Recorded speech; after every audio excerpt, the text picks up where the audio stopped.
Small and medium enterprises are operating in the ICT sector and agriculture sectors. A study by the Kenya Bankers Association also ranks manufacturing and construction among the dominant sectors for the enterprise, employing an estimated 15 million opportunities. Now, KBA CEO Habil Olaka, however, says despite their immense economic contribution to this sector, faces serious challenges in accessing finance. Although micro, small and medium enterprises play an instrumental role in the economy, creating employment and supporting livelihoods, they continue to face substantial challenges exacerbated by COVID-19. Kenya Bankers Association Chief Habil Olaka says appropriate interventions to enhance credit to SMEs need to be embraced.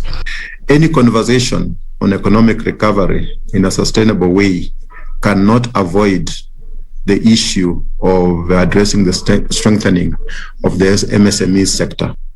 According to 2021 micro, small and medium enterprises report, access to capital remain limited, with only 22% of the 279 enterprises reviewed reporting having applied for startup loans.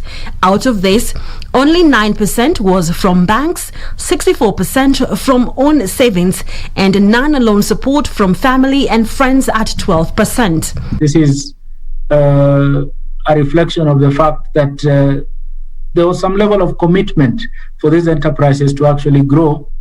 Analysis of record keeping among enterprises revealed that about 7 in every 10 enterprises keep financial records, with about 2/3 of them maintaining their records electronically.